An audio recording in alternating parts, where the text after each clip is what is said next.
Bom dia, meus amados irmãos, a graça para o Senhor Jesus, louvado seja sempre o nome do Senhor. Deus cuida de seu povo, tem um cuidado amoroso, é precioso para Deus, é tudo que diz respeito ao povo do Senhor, tem um valor para o Senhor, porque Deus decidiu amar este povo. E o salmista no Salmo 116, ele diz: preciosa é aos olhos do Senhor a morte dos seus santos. Senhor, deveras sou teu servo, filho da tua serva. Quebraste as minhas cadeias, oferecer-te-ei sacrifícios de ações de graça, e invocarei o nome do Senhor. Cumprirei os meus votos ao Senhor na presença de todo o seu povo, nos átrios da casa do Senhor, no meio de ti, ó Jerusalém. Considerando o contexto em que o salmista está louvando a Deus pelo livramento da morte, ele disse nos versículos primeiros: laços de morte me cercaram e angústias do inferno se apoderaram de mim. Então invoquei o nome do Senhor: ó Senhor, livra-me a alma. O salmista ele está louvando a Deus pelo agir gracioso de Deus em sua vida. Deus livrou o salmista da morte. Deus guardou diante dos adversários que apareceram e que queriam destruí-lo. Portanto, quando ele diz: preciosa é aos olhos do Senhor a morte de seus santos, o salmista está dizendo: Deus valoriza muito o seu povo. Deus tem um cuidado para com o seu povo. Deus, ele tem um carinho especial para com o seu povo. Ele trata de uma forma especial. Não é porque o povo do Senhor seja melhor, mas porque Deus decidiu amar este povo. Nunca pense que Deus venha a abençoar ou salvar alguém porque ela tem alguma distinção em relação às outras pessoas. Jamais pense nisso, porque senão, nos momentos em que você estiver passando por problemas e angústias, no momento em que você estiver passando por tribulações, você tenderá a raciocinar que significa que você não é bom o suficiente para que Deus abençoe você. Deus não nos trata por méritos, porque que mérito o homem tem para receber de Deus alguma coisa? Se em algum momento Deus tivesse que tratar os homens por mérito, Deus só castigaria esses homens. Deus trata com graça, Deus trata com misericórdia, Deus trata com amor, Deus trata com bondade. Porque no final das contas, nenhum de nós merece coisas boas da parte do Senhor. Então, ele diz que de fato é precioso para o Senhor aquilo que diz respeito ao seu povo. Também podemos pensar que aqui o salmista pode estar fazendo uma alusão à morte como o sacrifício vicário de Cristo, né? Porque em Isaías 53, versículo 10 diz: todavia ao Senhor agradou moê-lo fazendo enfermar. Deus fez com que Cristo Jesus fosse à cruz. Isso agradou o Senhor. Como é que Deus pode se agradar da morte? A grande questão é que quando se trata do justo, do santo, Cristo Jesus, nós estamos falando de uma morte substitutiva, de uma morte que cumpre a vontade de Deus e que ela glorifica os atributos de Deus. Nós vemos o amor, a bondade, a graça, a misericórdia, a santidade, a justiça, a fidelidade, tudo isso manifesto na cruz do Calvário, quando o santo, o justo, entregou a sua vida. Poderíamos dizer também que ele estava se referindo a esta obra redentora que agradaria a Deus, porque satisfaria a justiça de Deus. Podemos dizer que é a única morte de fato que agrada ao Senhor, que glorifica ao Senhor. A única morte. Por quê? Porque foi uma morte que manifestou a justiça divina, manifestou a redenção divina. Qualquer outra morte será apenas uma morte.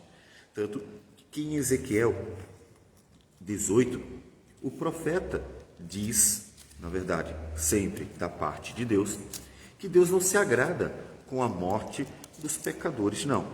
Ezequiel capítulo 18, versículo 23 e versículo 32 diz o seguinte: acaso tenho eu prazer na morte do perverso? Diz o Senhor Deus. Não desejo eu antes que ele se converta dos seus caminhos e viva? Versículo 32. Porque não tenho prazer na morte de ninguém, diz o Senhor Deus. Portanto, convertei-vos e vivei. O pecador, quando morre, não traz nenhum tipo de glória, porque são pecadores morrendo. A morte daria a eles o destino que é o juízo, o único destino justo que todo pecador merece. Mas a morte do Filho de Deus, daquele que é santo, daquele que é justo, ela cumpre a vontade de Deus, ela manifesta a justiça de Deus, e sendo ele justo e santo, ele é o herdeiro de todas as bênçãos de Deus. A morte de seu Filho glorifica ao Pai. Então, podemos dizer que isto é uma alusão à morte de Cristo para glorificar a Deus por meio da manifestação da redenção. E os versículos seguintes, eles falam sobre o sacrifício, sobre o cumprimento de um voto, eles falam sobre a adoração, o que coloca mais ainda diante do Senhor a promessa, é mais ainda forte a promessa, firma mais ou realça mais a ideia de que ele está fazendo uma alusão à obra redentora de Cristo Jesus. O Deus que manifestou a sua justiça por meio da morte de seu Filho. Isso vemos que os salmos, eles são fortemente messiânicos. Eles estão falando ao nosso coração, mas eles estão, acima de tudo, nos conduzindo a Cristo Jesus, aquele que é o Redentor, aquele que veio cumprir a obra do Senhor. Portanto, nós podemos aplicar as nossas vidas de duas formas. Uma é que nós podemos ver o cuidado de Deus para conosco. Deus tem as nossas vidas como algo precioso, de fato. Segundo, nós podemos ver que o salmista entende que uma vez que Deus operou graciosamente na sua vida, ele deveria corresponder com gratidão. Jamais seria uma forma de barganhar, mas corresponder com gratidão, que nós já vimos inclusive ontem. Ele deveria glorificar a Deus, oferecer os sacrifícios, cumprir os seus votos e fazer tudo isso no meio de Jerusalém, no meio do povo, para testemunho do povo. Ele deveria exaltar a Deus, o que você deve fazer sempre. Quando Deus opera as maravilhas, ele deve ser glorificado por isso. É algo justo. Quando ele faz aquilo que é bom, nós o glorificamos, porque todas as manifestações da bondade de Deus manifestam a glória de Deus. Então, devemos ter um espírito de gratidão. Mas devemos lembrar que, acima de tudo que Deus possa fazer nas nossas vidas, está a vida do Filho dele. É o foco, sempre foi o foco. É sempre Cristo que está à presença de Deus e sempre foi o objetivo de todo o plano de redenção, manifestar a glória de seu Filho, que veio para nos salvar, manifestando, expressando o seu amor, sua justiça e assim por diante.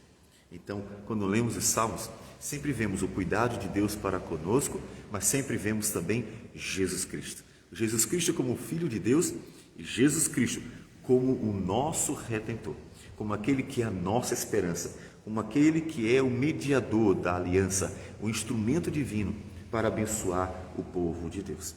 Então, sempre vai para Cristo Jesus. Nunca pense que você é o alvo de todas as coisas. Caso contrário, você vai se colocar como centro do universo. Não faz isso. Jesus Cristo é o verdadeiro e legítimo herdeiro de tudo. Ele é o propósito de tudo. Portanto, é nele que nós somos abençoados. É nele que nós somos agraciados. Porque ele é o propósito de todas as coisas. Então, glorifique o nome de Deus por meio de Cristo Jesus. Alegre-se no Senhor por meio de Cristo Jesus. E glorifique a Deus por causa da obra de Cristo Jesus, sempre. Porque é em Cristo Jesus que Deus manifesta a sua glória para nós. Vamos orar ao Senhor. Senhor Deus amado, bendito seja o teu nome. Queremos agradecer por tudo, Senhor Deus. Agradecer por tua misericórdia, por teu amor.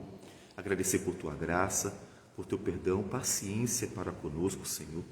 Pedir que o Senhor nos auxilie na caminhada cristã para que vivamos para a tua glória. Purifica a tua igreja, tira dela sempre o que te desagrada. Deus, fortalece, faz com que, Senhor Deus, ela viva a beleza da vida cristã. Que o Senhor, oh Deus, ajude nas suas lutas, porque são grandes as tribulações daqueles que andam com o Senhor. Meu Deus, mas em Cristo Jesus nos deste salvação. Então nele, Senhor Deus, seja glorificado o teu nome, ajude-nos a viver nele e para ele. Que o Senhor receba a nossa oração e opere, Senhor Deus, no meio de tua igreja com graça. Em nome do Senhor Jesus. Amém, Senhor. Que Deus abençoe a todos e tenha um bom dia.